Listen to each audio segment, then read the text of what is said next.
Hello and welcome to a new episode of the weekly Dartscast in association with Darts Corner. I'm Alex Moss, and joining me as always, we've got the Darts Goat on this week's show, but every week we have the Darts Statistician Goat. Burton, DeWitt, how are you doing?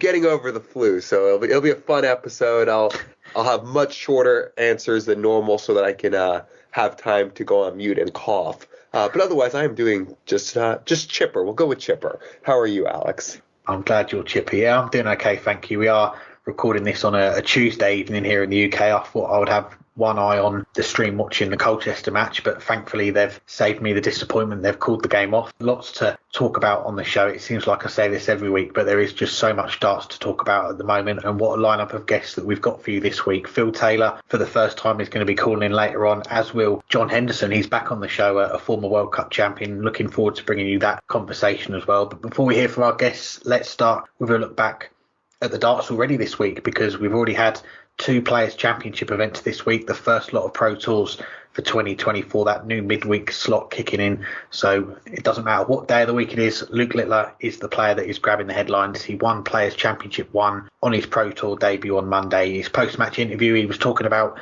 trying to qualify for the match play. The PDC, they're talking about him trying to qualify for the match play.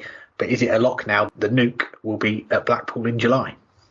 Ooh, I mean, I won't go as far as to say that it's a lock, but it's as close to a lock as it can be. He's already done about 2/3 of what he needed to catch up to the last person. Although, that very well could have shifted if Martin Lukeman had hit the dart in the semifinal on Tuesday. That would have been another nearly 2,000 pounds that Luke Littler would be chasing. But that seems academic at this point. He started the year about 22,000 pounds behind. Add in the past 2 days, that's 24,000. But he's bucketed 16 of that 24,000 in just 2 days, winning a title and winning a match on the second day. You've got to think by the time you're listening to this that he'll have qualified for at least one of the two Euro Tours, if not both, though it's not a guarantee, as I'll get on to. But it just doesn't seem feasible that one of the two or three best players in the world, if not the best player in the world right now, isn't going to make up 8,000 pounds over, a Brendan Dolan who's not playing poorly, but a Brendan Dolan who is 8,000 pounds over 7 months worse than Luke Littler at the very least, as is everyone else that he's chasing. I would be shocked if he did not qualify for the World Matchplay. He is too good. He is too dominant. He's already making us look fools for saying he'd only win, I think I said 6 titles this year. But there still are some question marks, and Tuesday did show it, as did the Premier League on this past Thursday night. There still is the question of how is he going to take to losing almost every day that he steps onto the hockey. He might win 2 matches and make the Premier League final. He might win a bunch of matches before going out in a semifinal or a quarterfinal. But most of the time on single-day tournaments, he is going to lose, which is to say more than 50% of the time. And he's not had to experience that yet. The first time he lost in a World Championship final, he was fine.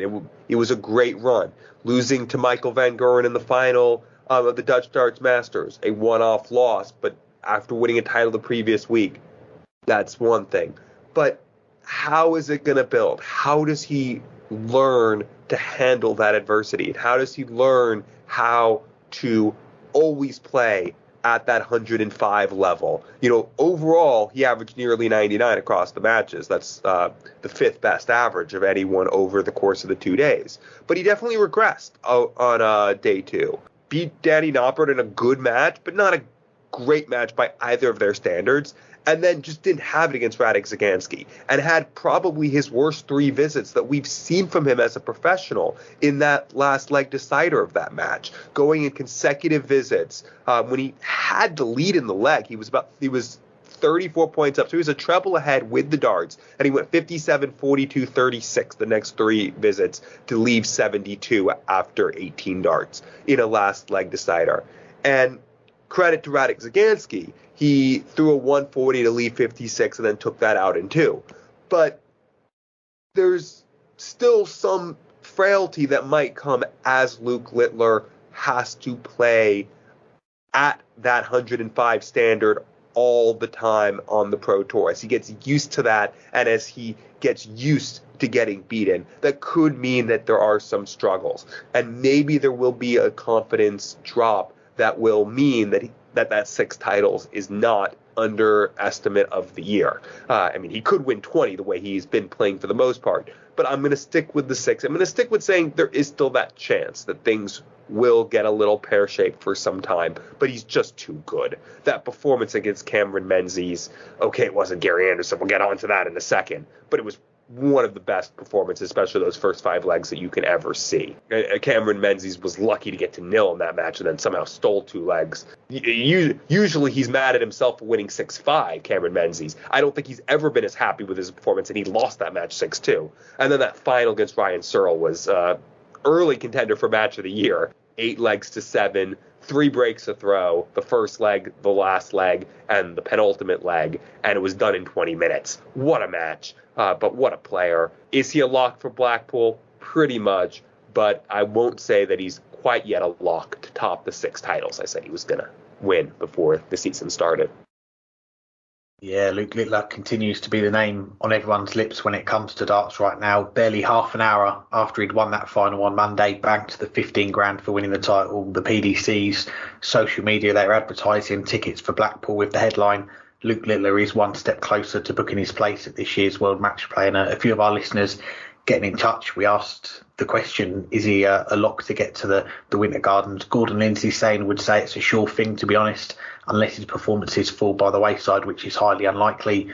Matt Johnson saying that he's already only 8.5k off a place through the Pro Tour rankings after one tournament. Surely it's inevitable, until saying, if anything, we should be talking about him winning the match play. So that Blackpool bed and breakfast, get it booked. You're going to be going to Blackpool. But I think we've seen in previous years, haven't we, that the odds are against the new tour card holders getting to Blackpool in that first year, because they are 5, 6, 7 months of events behind them, aren't they? It's been done a few times before. We've seen the likes of Rob Cross, Glenn Durrant, Stephen Bunting do it, but not very often. But then again, not every player is Luke Littler, are they? And I think we're both wary of adding to that hype surrounding Luke Littler. There's plenty of other media outlets doing enough of that, posting about his every move, but it is hard not to get swept up by it all, isn't it? Because you look at that Monday, his first day on the Pro Tour, goes and averages 100 for the day, wins the title, the 9 darter, some of the performances in and amongst that run to the title as well. It was tremendous stuff, wasn't it? But there was one game where you could possibly wave that red flag a little bit, the semi-final with Alan Suter, where his average did dip below that 90 and could well have lost that game as well. 5-4 down to Alan Suter, who misses darts to go 6-4 up. It goes 5-all. Alan Suter, again, he was first to the double in the next leg and misses, and Luke Littler checks out the 150. Suits comes back, forces the decider, misses that match dart, and Littler cleans up the 78 to win it 7-6. So a very close game there, and we've seen before with these Pro Tour events, you get towards the semi-finals, the final and the title, there are some big jumps in prize money. So to pocket that 15 grand on day one, it's a big jump. And you mentioned he's made pretty much 2/3 of that gap that he started the season off those provisional spots for Blackpool.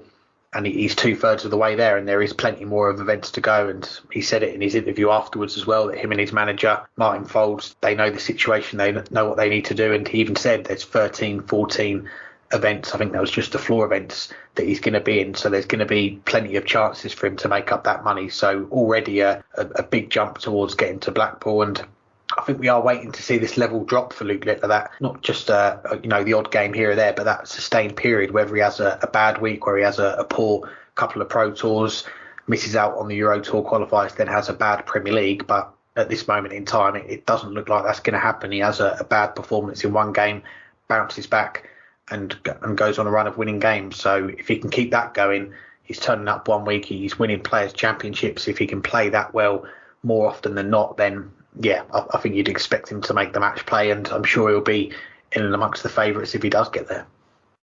Our next question, you put this in the spreadsheet before the final on Tuesday, so once I read the question, your viewers will know whether you guessed correctly who won the final. You wrote that after losing the final on Monday, second time's the charm for Ryan Searle as he beats Gary Anderson. No, you didn't put that. You tipped it correctly. You wrote Gary Anderson in full flow to win PC2. Is this the year we see him go on a deep singles run on TV again, or even win silverware on the stage? And mind you, this question you put on the spreadsheet before the final. Yeah, check me out with that tip there. Very impressive stuff. I'm certainly going to take it. With Gary Anderson as well with that question, I added in the singles run on TV part there because we did see him and Peter Wright make the final of the World Cup together last summer. But as far as deep runs in singles events, the only one we've really seen for the best part of 2 years now, you would say, is the Grand Slam last year when he made the quarterfinals. And we will remember that epic game that he had with Luke Humphries, 16-14, Luke averaging 103.5, Gary a tick under 100, over 30 legs. And had Gary won that game, could he have gone on that Sunday in Wolverhampton and won the title? Who knows? But we know the Grand Slam is an event that Gary Anderson has often said is his favourite. I don't know how much that wanting to win that particular title could have been a factor, but you look at the other players that were in that semi-finals on the Sunday, I think he would have gone in as one of the favourites, possibly the favourite to win the title. But back to today, the second Pro Tour of the season, and it was vintage Gary Anderson, 101 average for the day, the 114 first nine average, which is pretty frightening, but the way he's gone through the field, and okay, the first round 91 average, you wouldn't have filled in with huge confidence, but then 106.98, the 117 average against Andy Barton's, a 97 against Barney, the 108 against Peter Wright, and then a 101 against Ryan Searle. And how many times was he going 6, 7, 8 darts into a 9 darter as well? Twice in the final, I think it was, once against Peter Wright in the semi-finals. These are the levels that we know Gary Anderson can hit in these Players' Championship events. He can rock up on the day and just like that, bang, bang, bang, he can put on a run of performances like that. And you look at last year, he got to 5 finals on the floor, won 3 of them. I think really the question is, can he sustain this over a longer period more than just the one day when the tournaments, when we get to those stage events, when they're over a weekend, when they're over a week, can he keep that run going? Because we've seen before that if you do drop below those levels, you are more likely to get caught out. So you look back to Gary Anderson's career and he's won plenty of events on stage in front of the cameras. But the last time he's won an event on TV, on stage, take out the World Cup in 2019, his last singles one is the Champions League of Darts 2018. So we're going back 5-6 years now. And back then, Gary Anderson, he was a regular in the Premier League, the World Series. He was getting an awful lot of stage time. These days, we know Gary's getting towards the end of his career. He said that himself. He's more towards the end than he is the beginning now, but he's going to play what he wants to play. And with these Euro Tours, if they're easy to get to for him, he is in that position now where he is going to be seeded for them. He doesn't have to enter the qualifiers and he'll go to the ones that he wants to. And we've seen already he's entered for the first 2 of the year next month. He's firmly in that Pro Tour top 16. The title's keeping him in there as well, but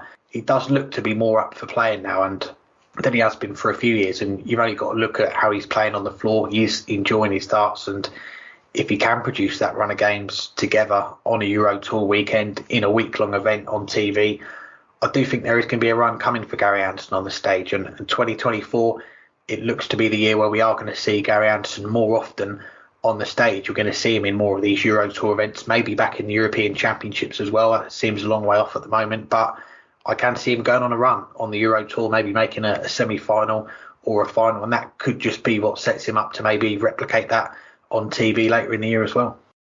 Yeah, Gary Anderson, you say, because he says that he's nearing the end of his career, but there's not really much that seems to show that he's moving backwards. If anything, he looks like he's moving back toward where he was when he was number 2 in the world and the only legitimate week in, week out threat to Michael van Gerwen. Although right now it wouldn't be as the only threat to Michael van Gerwen. It would be one of many threats to multiple different people.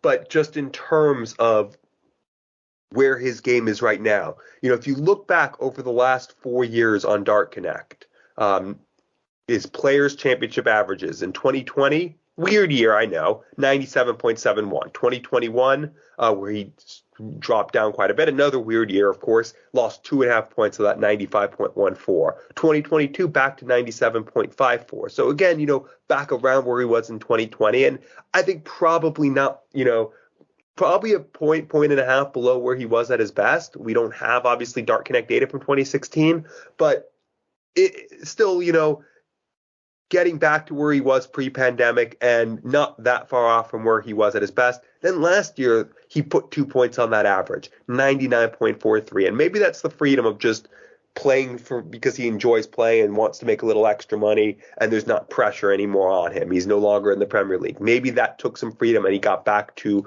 what we were calling last year, at least on the floor, his best. Well, we were wrong, because apparently he was nowhere near his best last year. 99.43 on the floor, that is just absolutely pathetic compared to where he is now. He's averaging 101.67. Okay, it's only 2 tournaments. It's only 9 matches. And most likely it's going to regress. But it was a ridiculous performance over the 2 days. Starting on the Monday, he went out to Lee Evans, left 8 after 12 darts to force a last leg decider. Lee Evans took it out in 14, averaged 103 in that match. It was not enough to win. Not that he played poorly, just Lee Evans, great timing in that match. And that's sometimes what you need to do. And Lee Evans, a player we definitely need to look out for this year. He was quiet last year, but had a fairly good year. And to beat Gary Anderson when you average 103 is nothing to scoff at. I'm sorry, when Gary averages 103, that is. Lee Evans didn't average 103, although I'm sure he has the game in the locker there somewhere. But then what did he do en route to the title? 3 of the 5 highest averages across the day for anyone. A 106 against Adam Gavlas, a 108 against Peter Wright in the semifinal in a match that was tighter than the stats would have showed. And then the highest average that Gary Anderson's ever recorded on Dart Connect with 117.12 against Andy Bottins. And he just blitzed Ryan Searle in the final. It was a match that was a weird match. They both went off the boil at opposite times to one another. There were not many competitive legs. If you look at, especially after the first few legs, if you look at the rest of the way, what the players were left on, 250, 80, 133, 120, 81, 156, 198, 136. They weren't competitive legs, but they were all good legs one way or another. Ryan Searle would throw an 11 darter. Gary Anderson would throw a 10. Gary Anderson threw another 10. Gary Anderson was 3 times on a 9 darter. It was just vintage Gary Anderson, and then maybe a couple more points added onto the average on top of that. Is this the year Is this the year based on the last 4 or 5 years where he does take the next step on television? You have to think it's a possibility. He's playing well enough. He's playing the best we've seen from him in a very long time. And maybe without the pressure on him, he will make that next step. So I'll say yes. Because there's no reason to doubt it. He's just playing too darn well. We'll be back in a moment to look ahead to the World Seniors Championship this weekend. But before we do, didn't think we'd ever get a chance to say this, but here we are bringing in our first guest on this week's show. He is the 16-time champion of the world. Many people think he is the greatest of all time. Here's our chat with Phil Taylor. I'm pleased to say we're joined by the 16-time champion of the world, Phil Taylor. Thanks for joining us, Phil. How are you doing? I'm fine, thank you. Just up in Geordieland at the minute. Yeah, you mentioned you're up in Newcastle when we're talking on this Thursday morning. Right by the big bridge, the big half-circle bridge, which is like an icon of Newcastle, right by the river. So what brings you to Geordieland this week? Just doing questions and answers tonight. A little bit of after dinner. Well, it's the first time that we've had you on as a guest on our podcast, so there's lots to talk about looking at your career. What are your earliest memories of darts? Did you play much as a kid? Yeah, I mean, darts was in the house, because when I was little, when I was like 4 or 5 years old, we had no TVs then. Mum and Dad couldn't afford a TV. So everything was around games then, I suppose, indoor games. So we had hoops, where they had a thing on the back of the door. You could chuck like circles on hoops. Dominoes, cards, darts, everything was based around games in them days, just to keep yourself occupied, I suppose. They didn't have anything. I mean, I used to say to my mother, why did everybody leave the doors open? You know, you could just walk in. She says, we had nothing to pinch. Now the neck. So that was the reason. She says, well, you could break in, but you with nothing neck, nothing you could take away. Well, it wasn't until your mid-20s that you started to take darts more seriously. You were playing for your county Super League teams, and the help of Eric Bristow, he put some money behind you. How did that relationship with Eric, at the time the world's best player, first come about? It was exciting, I suppose. I mean, you've got dreams, haven't you? Like, you were the best player in the world at the time and the most famous dart player in the world, who was like practicing with you now and again. And he's trying to teach you different finishes. So there's not a lot you can teach somebody in dart. You can teach them like certain finishes and why you go that way, and give you advice on certain things. But I enjoyed it with Eric. It was exciting. I mean, a lot of jealousy from other county players, obviously, because there's other players that wanted to practice with him. So you did get a lot of jealousy and a lot of backbiting in them days. Well, in any job you do, anybody that starts getting successful in a job, you'll always get people jealous of you. But I was a bit aggressive and I wasn't bothered. So I moved forward and I went to Canada, the first one. I won it.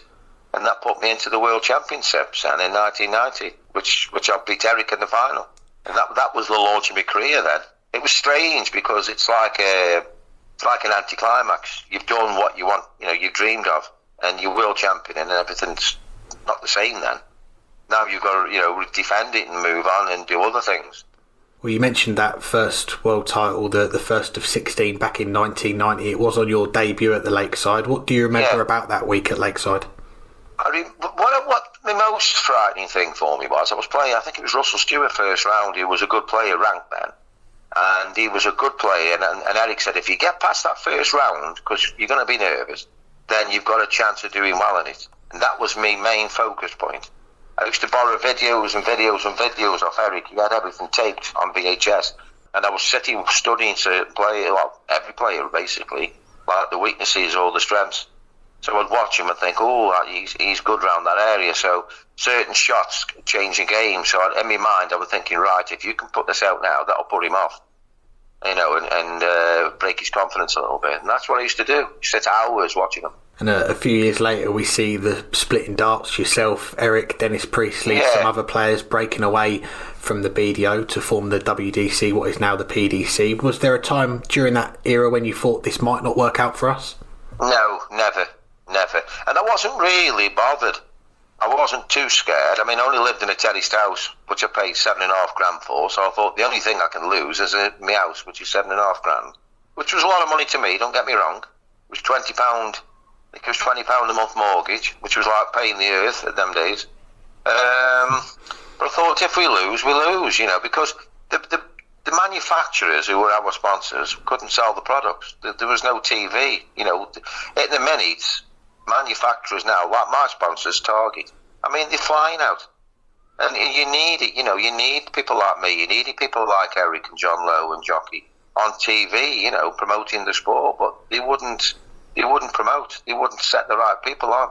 We even asked them, we said, we'll promote for you if you want. No, every door was just slammed shut. And we just broke away and thought, well, what's the point? We might as well go form his own company and give it a go, and which we did, and obviously it turned out to be very successful. Yeah, it definitely worked out in the end. We've seen over the last 30 years the PDC has taken darts to a whole new level. You played at the very top in the PDC for a long time. Of course it is. It's worldwide now. Is there one of those titles or a few that stand out from the rest that you're most fond of? My favourite, even though the World Championship is always going to be the biggest, my favourite was Blackpool. It's always going to be Blackpool for me. It was like a local tournament, and I love the building, just the ambience of this Winter Gardens. It was fantastic. Just walking on stage. There's a shot in Target, if you ever walk in there, of me walking on stage with a picture behind showing the whole arena, and it's magical there. And to think you're on a stage as well where people like Shirley Bassey sang, you know what I mean, and all your top stars of the olden days, Cilla Black, the Beatles probably performed there, it's mind-blowing.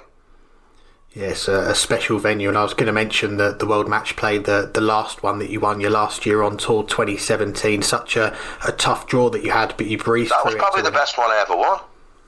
When you think about it, I got Gerwin Price first round, I got Michael van Gerwen, Barneveld, Adie, what else had I got? Peter Wright in the final. And obviously Peter Wright in the final, it was a tough run through. I think they set me up a little bit. You're a household name. You helped put darts on the map for a long time, but I wanted to ask, at the height of your fame when you were playing, what was the most surreal pinch-me moment when you had to sit back and go, I can't believe I'm here? A few things, really. A bit of Buckingham Palace. I've been in there, 10 Downing Street, had a party with the Prime Minister, which was Tony Blair at the time. Staying with celebrities and staying in their houses. It was weird, thinking, being in China, in the remote part of China where I don't think anybody even seen a white man in this area, and somebody's there with a magazine with me in it, asking me if I can sign it for him. And it's like, how do you know who I am? One of them had an Argos book. Asked me to sign the page with me darts and dartboard and Argos. Is that the weirdest thing you've had to sign, the Argos catalogue, or is there anything else? Well, my claim to fame was the Argos book was a little Chinese takeaway in Dublin, and the week before he recognised me. The owner did. Oh, you stay there, and he come out and he signed this. But the week before, Piers Morgan was in there, and he never recognised him. So I'm thinking, yes. He didn't recognise James Bond, but he got the power. Brilliant. You mentioned about Target as well. You switched from Unicorn. Love Target, absolutely love them. And I did. I mean, don't get me wrong. I had many good years at Unicorn, but it was time to move on. But Gary's become a really personal friend. He's not just my sponsor; he's my mate. And if he ever needed me for anything, if he was in trouble with anything, I'd be there, right by his side. And you were one of the first big names to switch to Target, and you look at their stable of players now, it is stacked with world champions. I've been fortunate to attend a couple of the product launches. They do go the extra mile, but how much has their backing helped you during these last 10 years? Target, they made me a fortune, I'll be honest with you. I think Gary Plummer, because I buy houses and rent them out, I think he's bought me about 14 houses. Every year I'll say, it's another one, Gaza, but I thank you. He'll just laughs his head off. So I don't waste my money now. I tend to invest it and try and make a profit on it, So I'm getting good returns on my investments. Plus the houses are going up in value as well. Definitely. Well, we'd be here all day listing off all your accolades and where you've got houses, but one I've got to bring up, back in 2010, the BBC Sports Personality of the Year, finishing second. How proud a moment was that to get that recognition? I was over the moon with it, yeah. That's me for a dart player, get to the runner-up in the BBC Personality. Is unknown of. It's never been known before, and to be voted, by the general public is a massive honour. I was over the moon with it. Gary Lineker thought I was puddled because he says, "You haven't won." I said, "Well, we have. Trust me, for a dart player come runner up, it wasn't even on BBC. I'm on Sky. It's a massive, massive achievement for our sport." Yeah, it's a great moment. And I was actually chatting to my hairdresser this morning, and I mentioned that I was chatting with you today, and he remembered a time years back when you bought a Bentley and some of the press gave you some stick for it. So do you think the media's perception of darts is changing now than it was during your pomp? It wasn't the press that gave me stick, it was the players. I was trying all the time. I was always trying to, because I was a shareholder, and I thought, right, if I can get celebrities coming to the venues, because we were mates, the cameras will go on and it'll make our sport a lot more, recognisable, and it'll give us a bit more credibility. And then I bought myself a Bentley. Yeah, I did. I actually bought a Ferrari. I ended up not having it. I ended up getting a Bentley. My wife changed it for a Bentley, which I'm glad she did, really. And I thought, right, I'm fed up of people looking down the noses at us. So I bought myself something that people would recognise. Fair enough. Well, just yesterday it was the Premier League Media Day, and I'm told there was more than 30 members of the media in attendance. It's the 20th Premier League this year. You were there from the start in 2005. It's come a long way in those 20 years, hasn't it? It's hard work, trust me. It's not, the Premier League isn't so much hard work. I mean, it's a 3-day event as the Premier League, like any, because you've got to get there the night before, then you've got to play on the day after on a Thursday, and then obviously you travel on a Friday. So it's 3 days out of your life. It's not one. I mean, there's only 7 in a week. So it's 3 days play, travelling and playing. And then they've got tournaments like they'll play, they travel on the Wednesday, they'll play Thursday. Friday, I know they're in, I think it's Holland. So they'll be travelling Friday morning to Holland on an early plane, get to Holland, and then they'll be playing Saturdays and Sundays, and then they're back home Monday, and then back away again on Wednesday. It is a long chore, trust me, the Premier League. I did 13. I think it's 13 years I did, and by then I was 58, and it was a long slog for me. Then it was hard work at 58. Well, a young man that's going to get to experience that for the first time this year, Luke Littler, he's had a lot to do with that media interest in the game. Did you watch much of the Worlds in his run to the final? I watched every game he played. I'll be honest with you, I really enjoyed it. I like Luke Humphries as well. I mean, I like most of the darts, to be honest. There's a few players I wouldn't watch, but young Luke, I thought he was a breath of fresh air, and I said this in all honesty as well. He's a good lad. He's a nice kid as well. I mean, I met him, and he's a nice, down-to-earth lad. He's got a lot of years ahead of him now, and if I was him, I'd just take my time a little bit. I mean, everybody's saying this, but it's up to Luke what he does. He's got to earn the money, or he could earn a fortune in the next 2 years and have a nice life ahead of him, and make himself secure for the rest of his life. It's entirely up to him. I know he's got a good manager who looks after him and thinks about him. But it does make me laugh. I mean, when we started with the BDO, we were literally non-stop. You're playing 4 tournaments a day sometimes, and it was hard work. And it's when you've got a lot of money, your motivation isn't there. When you're skint and you've got to play, you don't even think about it, you just do it. Well, I'm interested to get your thoughts on, people are calling it the Luke Littler effect, but there's going to be lots of young boys and girls that now want to take up the game. Do you think... Yeah, you're right. And there is. I've got friends asking me, have you got any spare darts, Bill, for my son? He's like 9 years old. Because of this young Luke, see? It's brilliant. And it'll be the same in every sport. Football's the same. You have your lads and dads, and every one of them will have your Davy Beckham boots or your Messi boots. Everybody's got a dream of. Everybody needs somebody on a pedestal to look up to think, I want to be like him. Well, let's get back to you then. And you announced a few months ago that 2024 is going to be your last year playing in the World Seniors. What was the main reason behind that decision? Just my age, really, and my health. Not so much. I'm falling to pieces, but it's hard for me now, body-wise, and I'm 64 this year, and it's harder for me to stand up there practicing for 2 hours a day and try and dedicate yourself. It takes its toll out of you. I've had my eyes done, I've had new lenses fitted, which has altered my throw altogether, because I was always my left eye was my dominant eye. Now both eyes are perfect, so it's a difference. When you're aiming your dart, it's not the same anymore. But I'd rather have good eyesight, than having reading glasses every 5 minutes. And now I can read everything now. It's brilliant. Glad to hear it. And you're stepping away from the seniors at the end of the year. It is going to free up some more of your time. I know you've been asked about I'm a Celebrity. Could we see you follow in Eric's footsteps and go in the jungle? We'll see what happens. I'm not holding my breath, to be quite honest with you. But Bob's onto it and said, we'll see what happens and see what the offer is and whatever. It's I don't know. It's a plus and a minus with it. I'm a Celebrity.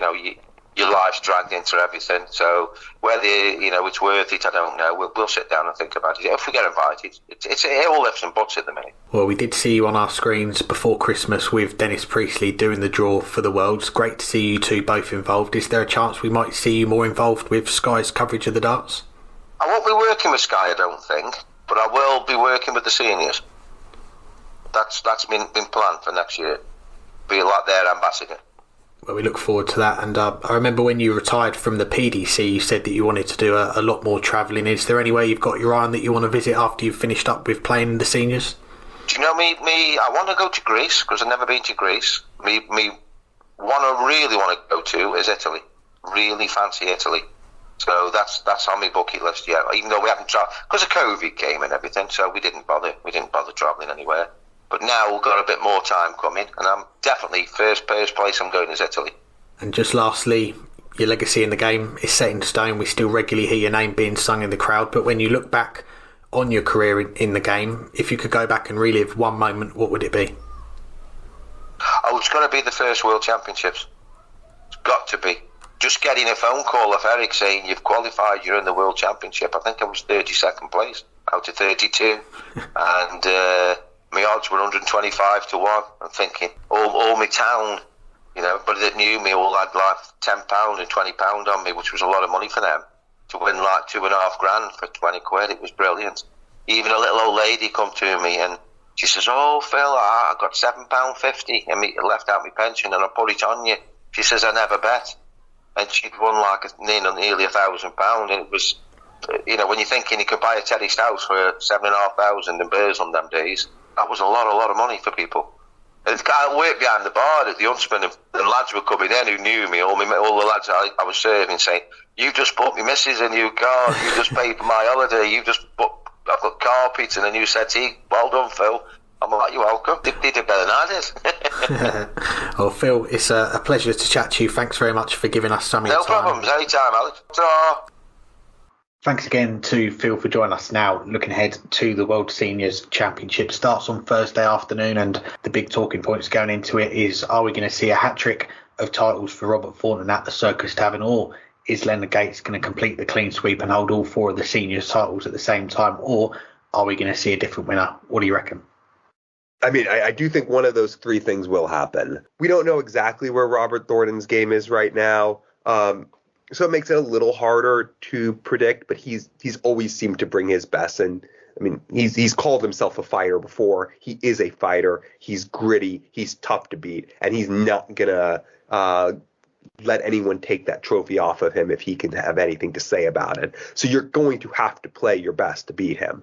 But there are a few players in this field who are playing their best, including Leonard Gates. Gates came so close to qualifying for the UK Open on Saturday, losing in the final. But no worries for him. He came back the following day and went and qualified for the UK Open. That's where Leonard Gates is right now. In two Riley's qualifiers, he won one title and made one final. A little bit better than the one match you won, Alex. But granted, he did have two bites of the apple. Leonard Gates is one of the best players not on the PDC circuit, and didn't go to Q school, but showing that he doesn't need to. And he's traveling all over the world, won an event in Colorado on Groundhog's Day for $500, flew across, and just he's pretty darn good. He is the favorite, and he should be for a reason. But there's a few others who are, who definitely have the game to bring home the trophy. Richie Howson was one of the revelations last year on the senior tour. I want to see how he does. Kevin Painter keeps going deep in the majors. Eventually you think he's going to get one of these. Granted, we said that for 20 years about him as a professional before he finally did. So maybe the 2043 World Seniors will be the year for Kevin Painter. But he's definitely live here. John Henderson, who you hear from later, Dave Cameron, and lastly, I think Scott Mitchell is the big question mark. He was, or the big, not question mark, the big other contender here. Played very well on the senior tour a couple weekends ago. He's, I think, has the game that's most in shape of any of the players other than the big two that we mentioned. He's the last one that I think could do it. But the question is, who is going to win the title? And I think it is going to be the American. So I'm going to go Leonard Gates to become world senior champion and complete the sweep of senior majors. Well, I think you've just overtaken me for tip of the year. Not for that tip for Leonard Gates to win the World Seniors this weekend, but how to win a Riley's qualifier, playing one on the Saturday and then going playing one on the Sunday, and you'll win that. I don't think I was in any condition to go and play darts on that Sunday. But back to the World Seniors, and if you're going off the bookies, they've not got Leonard Gates as the favourite. They've not got the reigning champion Robert Thornton as the favourite. They've got John Henderson as the favourite, 11-2 in some places. Then it is Leonard Gates, followed by Scott Mitchell, who you're backing to do well, and then Robert Thornton is the fourth favourite to make it a hat trick. And I think with these events, that the World Seniors Championship, it is still relatively new. It's only the third year that it's been on, so there's only a small sample size to work off from previous years. But Robert Thornton, you look at the last couple of years, and he has been a class above the rest for the most part. 8 of his 10 games at the Circus Tavern, he has topped that 90 average mark, and the other two, 87 and 89, I think. So it's been a very consistent level of play in those 2 weekends from the Fawns so far. Leonard Gates, since that last World Championship, since he got lucky in beating Coast Dompe 5-4 on his way to getting that golden ticket, he's been on a tear in the seniors. He's won the last 3 events on TV, like Robert Thornton, regularly topping that 90 mark, going further, a 101 and 95 in the quarters and the semis of the last event that was on TV, the seniors match play back in September last year. So, okay, it has been a little while ago. But as for the tournament favourite, John Henderson, he played in the match play last year. You'll hear from him later in his own words. He had a bad day, didn't turn up, but he feels like he knows what to expect now from these events, and the next time he plays in one is going to be this week. And you look at how he's performed the last few years since he's dropped off the tour, came very, very close to finishing second on the Challenge Tour. He's been a little bit unfortunate at Q School. His 8 defeats, 7 of them have been 6-5, one of them's been 6-4, so he's not had the rub of the green. Maybe you could get a little bit of that rub of the green this week and have a deep run, and he's going to have to do it the hard way. It could be a clash with him and Robert Fortnan in the quarterfinals if they both make it through to that final day on the Sunday. Leonard Gates, you spoke about him. We spoke a little bit about the draw when it came out last week, and I feel like he has been placed in the toughest quarter. You've got Richie Burnett, Richie House and Mark Dumbridge all lurking in there, and if he can make it through that section of the draw, I think he can make the final. But I just get the feeling that Leonard Gates is going to come unstuck at some point before then. So for me, I'm not going with Leonard Gates. I'm not going to go with Robert Fortnan. I do believe we are going to get a new name on the pot this weekend, and I'm going to go for a little bit of a left field choice here, and it may come back to bite me, because in round one he has got a very tough game against his fellow Canadian David Cameron, but I'm going to go with Jim Long. I think he's a dark horse for this event. He's someone that's spent a fair bit of time over here in the UK the last 3 or 4 months playing the World Seniors Tour events, playing the qualifiers, won one of them to qualify for this event, which isn't easy to do. He's been playing the Modus Super Series as well, so he knows a lot of what he could possibly come up against, the players that are in this field. So the first game is the big one for me. If he can get over that hurdle with David Cameron, I can see him going all the way. So there's my first real outside tip for 2024, and if it comes off, you're just going to have to hang tight to find out. I thought you were going to pick Richie Burnett, but I guessed wrong there. It's the last time we'll see one of our guests, Phil Taylor, playing on TV in a World Championship. How will he fare in his final trip to the Tavern? Yeah, I'm very interested to see what Phil Taylor is going to turn up for this last World Championship in his career. And as I say, we spoke about the draw last week, and in Manfred, Bill Dell, the German, yes, there's probably harder draws, there's probably easier draws, and in some ways he is a surprise package because he's not been in this environment many times before. But what he does have an advantage over Phil Taylor is that he is going to be more battle tested, more match sharp. We don't see Phil playing in any other competitive darts, just exhibitions, practicing at home or with someone else, wherever that might be, but it doesn't quite replicate the same adrenaline, that same buzz that you're going to get playing in that competitive setting. So with these World Seniors events, playing against Phil Taylor, we've seen that for some of his opponents, they have found it a challenge playing the name Phil Taylor, and some of them, they've looked good in the rounds before playing Phil, but then not produced that same level, which would have probably in all likelihood been enough to progress. So that's the big question mark for me in plotting Phil's possible route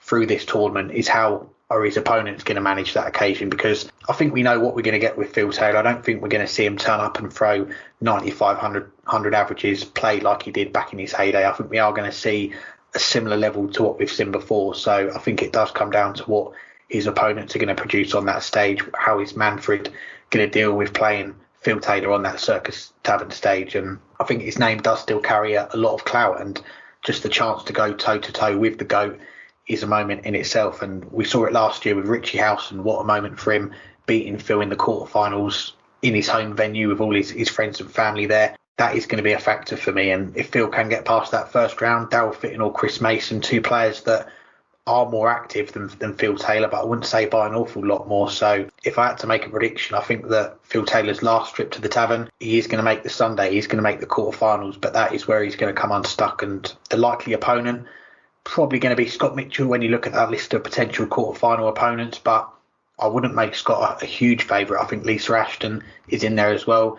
She had one of the games of the tournament 12 months ago with Neil Duff in the first round, and her form's been a bit up and down since then. She's had some time away after an operation, but on her day, she could rattle off 2 wins and make that Sunday. And what a clash that would be to watch on a Sunday afternoon, Phil Taylor and Lisa Ashton. So, yeah, I can't quite picture this being a fairy tale last hurrah for Phil Taylor like the World Matchplay was, but I do think he's going to at least pick up 1 or 2 wins and be there for the final day at least.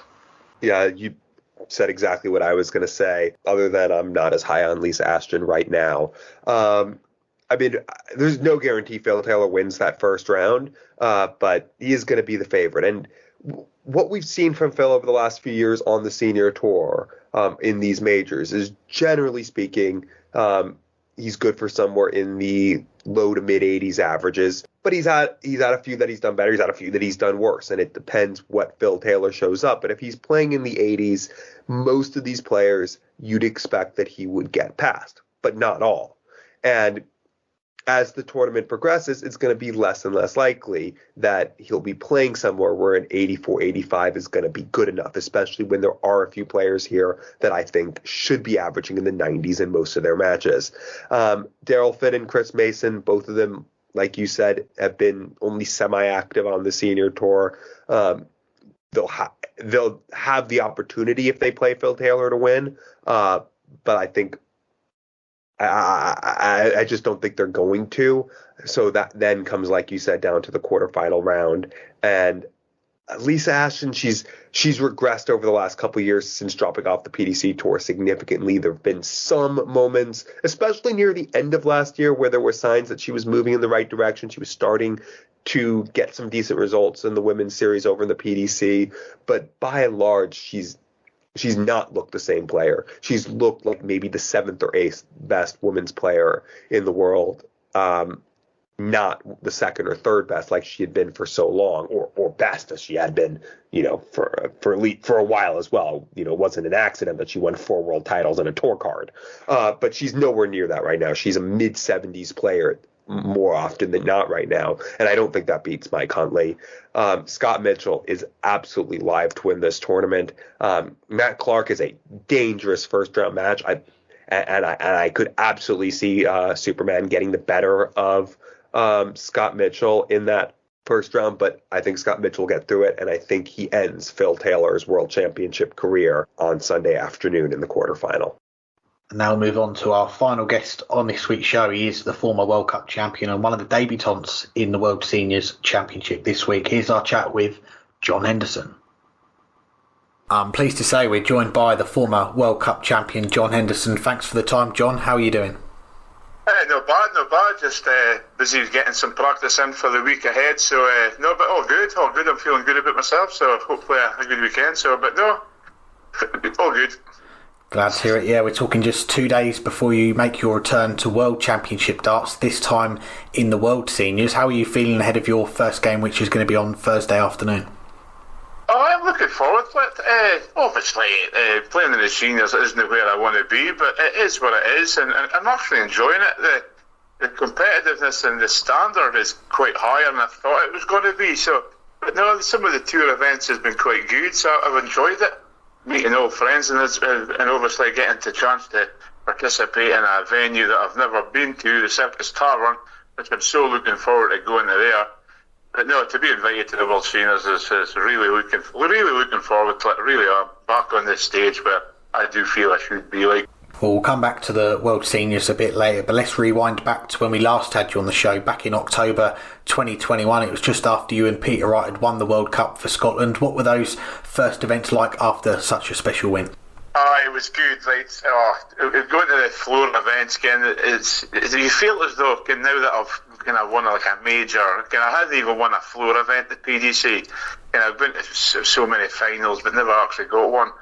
So to win the World Cup was absolutely amazing, and I felt as though going into the floor events, coming away from that, you have like a target on your back, and I felt as though my form didn't drop, but everybody just seemed to, as the game is going higher and higher, the averages, but I felt as though people are trying even harder against me after winning that World Cup, trying to keep me back down to earth. No, it's been so good, what I've been getting for the hometown after winning that World Cup, and it was absolutely brilliant. But unfortunately, obviously, I always mention Johnny Clayton when he won the World Cup. That was a kind of benchmark for his going on and winning major after major. But it didn't quite happen with me. But still playing okay. But unfortunately, I lost the card, and that's where I'm here, where I am. So, but working hard to get back.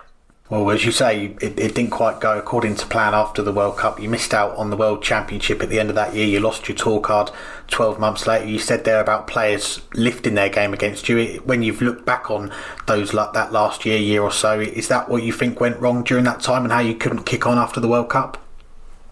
I think it was. I didn't build on that World Cup because I thought I played really well. and I thought, right, this was a start. I always, when I got to the semi-final of the Grand Prix, it was the same but then, right, this is a start, now let's go, kick on in it. And I seen another dip after that. So it just seemed to have one major high, and then I just formed this kind of, I don't know if the form dipped. The results weren't going my way. I always said I need a bit of luck, and it doesn't seem to come my way. But I can't put my finger on it why that happens. It just happens. It may be just me. But every time I get a high moment in my career, it seems to go in a bit of a dip. So I can't put my finger on it. But as I say, I still work hard to try and get back here. But I just feel as though I just need a wee bit of luck. I'm sure it'll come my way soon. Definitely. Well, you did get the chance to try and defend that World Cup with Peter in 2022. Gary Anderson, he stepped aside so that you could partner up with Peter again. Was that a surprise when you found out, or did Gary give you a heads up that he wanted you to play for Scotland again as the champion? No, not really. He didn't really give me a heads up. No, I must admit, because Gary started travelling again, and obviously with the COVID, he was a bit aware about travelling, which I get. But no, I didn't. I was expecting him to go and play in the World Cup because he had been going to, I'm not sure if it was the Premier League at the time, but he was over in Germany, maybe playing the World Series or whatever it was. So I knew he was travelling. So when my manager gave me a phone and saying, you've been selected to go and play in the World Cup again, and I'm thinking, and I thought maybe the PDC looked at it and said, I did speak to Gary later, and Gary actually was picked but stepped aside to let me and Peter actually go and retain it. So I took my hat off to Gary for that. Fair play to him for doing that. So, but no, I was very surprised as Gary was travelling. But no, fair play to Gary for letting me go. Yeah, a nice touch from him. And 2022, it ends with that defeat in the qualifiers for the World Championship. At that point, you know you're going to finish outside the top 64. As someone, you won your tour card at the very first Q School in 2011, so you've had more than 10 years on the tour. How tough was that period trying to get over that disappointment? It was, I must admit, I walked out of the Robin Park and I can't remember where the last ProTour was, and then obviously the qualifiers, I think the qualifiers were in Wigan. I knew that since COVID, I started playing well just too late. I just struggled through the COVID. It was the playing. We were kind of playing for 5 days and then nothing for 3 months, and then playing another week or 5 days and then nothing for maybe 5-6 weeks, and that wasn't good for my game. I need to be playing up a lot more often. So I do believe that was the reason for my dip in form and losing my card. But it is what it is. But walking out of the park and thinking, what's happened for here? And there's a Q School again, and I thought how hard it was the first time to qualify, and there's 10 times more people now. It's kind of talking 400 or 500 people now. I know just the 150 what I had to deal with. So all the different things working through my head at the time, and as I say, take a couple of days just to get over it. But then it was back to Plattsburgh, get ready for Q School, and obviously that didn't work out either. But it is what it is. But no, I'm happy where I'm at the moment. So yeah, as you say, Q School didn't go your way. 4 of your defeats, 6-5 in that final stage. You missed out on your tour card, but you were back playing very soon after that, the following weekend on the Challenge Tour, and that's for you the first time playing on that Challenge Tour, and it's a very similar setup to the Pro Tour with the boards and the hockeys, but very different in there being the 5 events in one weekend, often 2 events in a day. How did you find that change at first? It's an endurance test, I believe. I'm not joking. It's hard. I used to watch the results coming in for the Challenge Tour, and starting at 9:30 in the morning, and then I remember playing in the German one last year, the one that I won. And through my first start, I think it was 9:45 a.m. and I had the winning double to win the second Challenge Tour at 9:45 at night. So it's long days, and it is an endurance test. So, but as I say, the standard was a lot higher than I thought it was going to be. If I'm being honest, obviously it's not the same as the Pro Tour, but it's no a great drop in the averages. But I enjoyed it. As I say, I keep saying it. I keep saying it. That's not what I want to be, but it is what it is. But that was in doing the Q School, and then going straight on the Challenge Tour, and then doing the Challenge Tour, and then I went straight on my week in Modus. And then I won that one, and I was straight on to Champions Week, so it was kind of 3 weeks of just playing darts every day. It was really hard, but it was enjoyable. Yeah, I was going to say, I read an interview that you did last year. I think it was around that time, around March, April, and you said that you'd rediscovered your love for the game. So at what point had you lost the love for darts, and how did you get that love back? I think, obviously, losing your card after having it for 10, 11 years, it's kind of hard to... I'm sure I'm the spring chicken now. I'm in 50 years old now, and when you lose your card, you just think, if I got the right to get it back, and I'd seen a couple of days with me and my wife Veronica, we went away on holiday, we just think about things, and when I came back from holiday, I just straight on that dartboard, and I've still got at least 10 good years of my to go, so put the practice in, went to Q school, and walked into the venue, and I'm thinking this is different, but after the first couple of darts, I knew this is where I should be. It wasn't the day I got the love for it again. It was kind of when I got my first Challenge Tour win, I could still win things, and it gives you a little lift, and obviously with the Modus Super Series as well.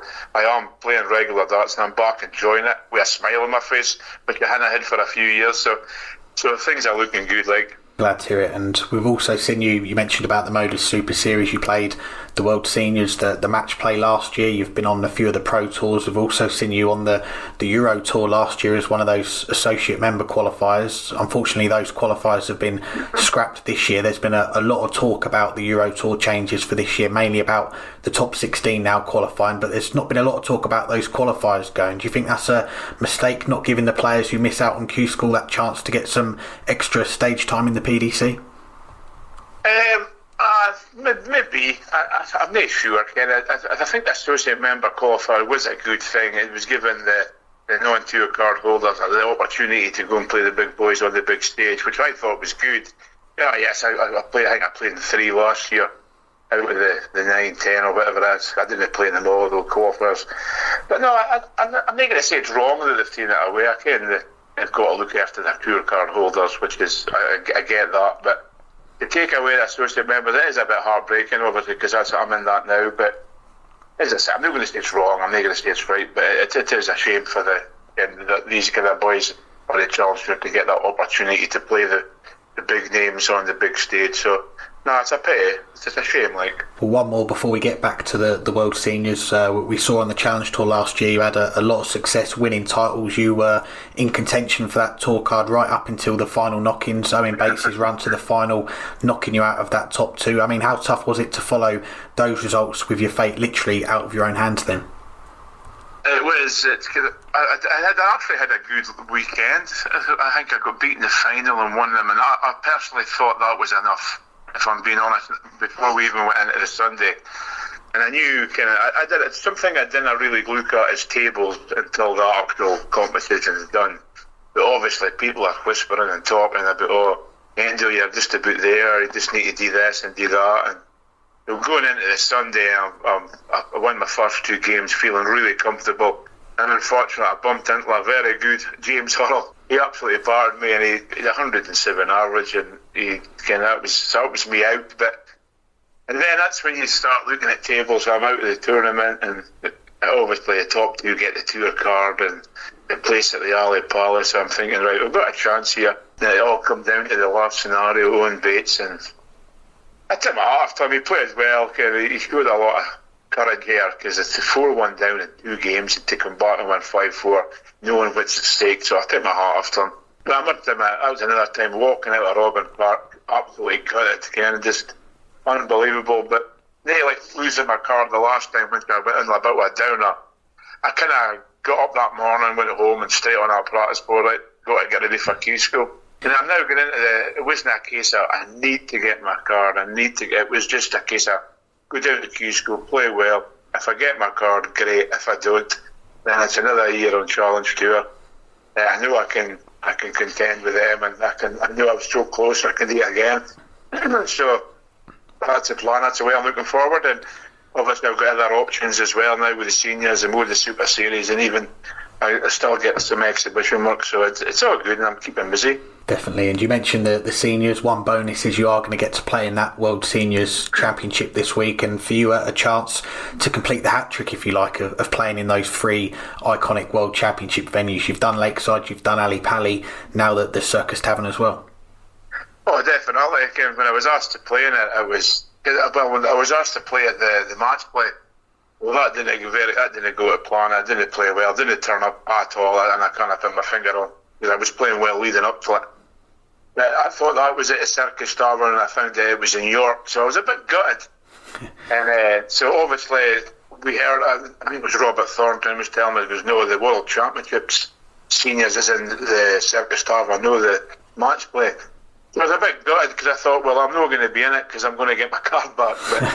But it didn't happen. But now that didn't happen, so now I've got the opportunity to go and play. I've watched so many finals. I might in John Part and Phil Taylor springs to mind the game at Circus Tavern, and so I'm looking forward to going down there. And as you say, I can now say that I've played in the 3 venues, which is something I'm happy about doing. But no, I'm looking forward to it. And you mentioned your friend Robert Thornton there. He's one of the players. He's going to be among your rivals this week. He's won it back-to-back times at the Tavern. He's looking to complete the hat-trick. Do you think you can stop him? I think Robert's been greedy now. I think 2's enough, so he can give to me the next. But no, I've known Robert for years, and he just seems to shine on that stage. His flair play is very good as well, but once he gets on that stage, someone must click on that head of his, and he just seems to turn up on the big stage so. But there's a lot of big names there, a lot of big names that we don't often see on the TV now, obviously Trina, Keith Taylor. They can still throw darts, so I'm looking forward to mixing it with them, and hopefully I can. Not a bigger impression that I did against David Cameron in match play. I was a bit disappointed with that, and I thought a lot of people down, and people that said, I think they made me favourite, and I was looking forward to it, but it didn't happen. But now I know what to expect. I won't play like that again, so hopefully I can put it right at the Tavern next week. One player you may get to go up against this year in the seniors, this is last year, is Phil Taylor. I don't think you two have met that often before. I think the match player a long time ago. You've got Trina Gulliver that you mentioned on Thursday. So how excited are you to come up against some of these names and legends of the game as well? Yeah, so I must admit, it would have been nice to play Phil, but again, I know Phil's not the player he was, but he's still Phil Taylor, and he's still capable of throwing 100 plus average, and that being his final farewell kind of tournament, it would have been nice to play him on that tournament. I'd have been the last person to beat him. I would have loved to have been able to say that. But not saying I would have beat him, but it would have been nice to play him. But no, it's great mixing it with these kind of people. They're the icons of the sport. Would we be where we are without the likes of Phil and Trina? So, but no, darts is in a good place because of these people. So I'm looking forward to mixing it with them, and obviously I've got Trina on Thursday, which I'm looking for. I think I've only played her once in a Portland Open up in Inverness, one of my local ones, and he turned me over that time, so it's maybe a bit of revenge. You can't take her lightly because she's a good player, and I know 10 times world champion for nothing, so I'll have my work today and Thursday, so hopefully I can just play my end game, and that should be good enough, hopefully. And lastly, before we let you go, looking beyond this weekend, what else have you got your eye on for the rest of 2024? There's plenty of the Challenge Tour left. Is there anything else you're looking to play in before the year's out? Well, I think I'll just concentrate this year on the Challenge Tour, and obviously I'll do some of the Tour senior events as well, and obviously the Moda Super Series, which is just absolutely fantastic to play in.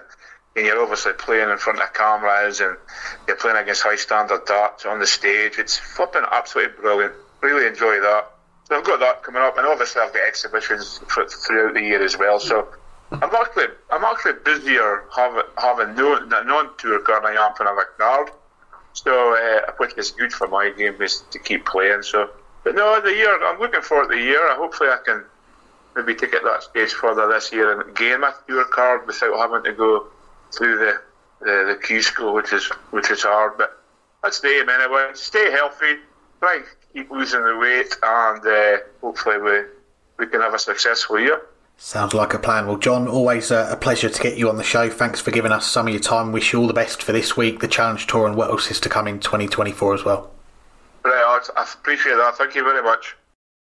Thanks again to John for joining us, and we'll finish up the show with the mailbag and our question of the week as well. Starting off with the mailbag, and George Dobson, we love his questions. He's asked us two this time. How many TV titles will Ryan Searle win, and how much do you love his hair? He'll win 2 TV titles, and I give his hair a 8.5 out of 10 for love. 10 out of 10 for hair, and it's amazing hair. But I don't know. I don't consider myself a hair guy, so I'm not going to say I love it 10 out of 10. I'll rate it as hair 10 out of 10. But I'll say I love it 8.5 out of 10. That's my Valentine's Day answer. And who would have thought that I would spend 90% of the time on the hair part of the question? As far as the TV titles, I'm going to go 2. Consistency's always been Ryan Searle's problem. I think he's become slightly more consistent over the past 18 months, which is to say, earlier on in his PDC career, it really was. He would not exist for 6 months. He'd win 3 matches across 15 Players Championship events, and then all of a sudden, in the space of the next 2 months, he'd win a title, make 2 other semifinals, average 116, and just be playing lights out. When he's struggling now, he's still winning matches on his bad days, and that's good. That's keeping him in the top 16 of the Pro Tour or Merit, or keeping him close there too. But consistency's always been his problem, and he's not really found his best on television. Yes, he came within a leg of winning a major once, but I think it'll eventually come together. He is just too darn good. So I think he'll win a major in the next couple years, and I think at some point in his career, because he's still relatively young, he'll win a second. So I'm going to say 2 televised titles for Ryan Searle when it's all said and done. Yeah, I think that's a fair shout. With the Barnet, I'd certainly swap with him. But as far as the darts itself, 2 Pro Tours this week, 2 times the runner-up for Ryan Searle, and I think he can count himself a little unfortunate that he's not come away from Wigan with a title this week. The 8-7 defeat to Luke Littler, averaging 111 in Monday's final, then 20 points off that average, a 91 in Tuesday's final with Gary Anderson, but still took 5 legs off him, and we saw how many times Gary was kicking off legs back-to-back 180s. It was a very tough game to win that one, and he closed it out with 12 and 10 darters. But it is still very early days, but this week it's got to be a big confidence boost for Heavy Metal, because he lost in that first round of the Masters. He's got back on the horse, winning some games, making finals, and a TV title, it feels a little bit too early to tell, given that we are at this time of the year when it's only going to be the UK Open. We're going to see Ryan Searle playing for the rest of this first half of the year before we get into the World Matchplay. So for me, I'm keen to see how this form from the Players Championship events, the floor, transfers onto the Euro Tour, because we've seen for the last couple of years Ryan Searle, he's pushed himself into that Pro Tour top 16, also the top 16 in the world, and he's been in all but 2 of the Euro Tours for the last 2 years now. He's been a regular, but from those 24 events that he's played in, 1 semi-final, 2 quarterfinals, and the last 8 from 2023, won 4 games in total. So for me, I want to see what he can do on that Euro Tour during these next few months, because I think that could be the key for him, finding some deeper runs and then taking that onto TV. And who knows, like you say, we could be seeing him as the next major winner. And lastly, our question of the week, sponsored by Condor Darts. What will you be watching on Thursday? Premier League, Senior, both across 2 screens, or neither? And you'll have to tell our listeners what this is, because I don't know, but you wrote Emmerdale is on. Yeah, we like to answer the big questions on this show. Emmerdale, for our listeners that don't know, is a soap drama, if you like, here in the UK. But the poll at the moment is on Twitter, so do go and have your say. 45%. A lot of our listeners do like watching the darts, don't they? They've gone with the Premier League. 27% have gone with the World Seniors. 11% are going to be 2-screening it. They're going to be watching both. 17% have gone with neither. Emmerdale is on. That's quite a high percentage, and maybe Rod Studd, the commentator, he's going to be calling us one of the Emmerdale podcasts, given the percentage of our listeners that don't watch the darts and would rather watch Emmerdale. But yeah, for me this time last year, it would have been a no-brainer. It would have been the World Seniors, because me and Andrew Sinclair of Inside the WDF Lakeside commentary fame. We had tickets to all of the first round, the 2 sessions on the Thursday and the Friday. And as someone who's not used to attending that amount of darts in one go, I'm usually a one session and done. It was a real test of endurance. And as far as the Premier League, I've not tuned into it this year yet. I probably won't until we get to the latter weeks, at least into the double figures. So I'm leaning towards the seniors here. That Thursday night, Glenn Durrant against Mark Durbridge. I'm sure you're going to be cheering on Glenn Burton after what you said last week on the show, and I can't wait to see Mark's cue action again. The night finishes off with that Kevin Painter, Jim McEwen game, which I think is one of the ties of the round, could go the full 5 sets. And kicking off that night, that session on Thursday night, Lisa Ashton against Mike Huntley. And my one wish, whatever the result is that Mike is going to play his own game, and I'm sure this time, with that experience of last year behind him, that is what he's going to do. Well, I know what I'll be watching. I'll be watching both. I have never seen Emmerdale. The name sounded vaguely familiar. I think I knew it existed, but I had no idea what it was. The only other Thursday night British show I would watch isn't on for probably another month or two. That's Taskmaster. I absolutely would watch that over the current Premier League format. If there were new episodes on, but alas, there's not. So I will go. I'll say both, but probably more on the World Seniors. And I hope Glenn proves me wrong. I'm trying to light a little fire under him for that match. But I'm going to stop talking because I can barely talk right now. So anything else for this week? Well, as always, got to say a few thank yous. Thank you to our guests for joining us, to Phil and John, and shout out to Target as well. They put us in touch with Phil. We've been wanting to get him on the show for a long time, so great to finally have Phil with us this week. Thank you to our sponsors, to Darts Corner and Condor Darts. Their support keeps this show going, so do go and support them. Links in the description for all your darting needs. They are the only place to go. And lastly, thank you to everyone for listening. We're going to be back next week. We're going to be looking back at the World Seniors, the next lot of Pro Tours as well. So until then, starting on Thursday, you've got 6 days of darts to enjoy watching. So go and enjoy the darts. Yes, indeed. And I'll leave it as hang tight for now. I'll have more to say when I'm able to say it.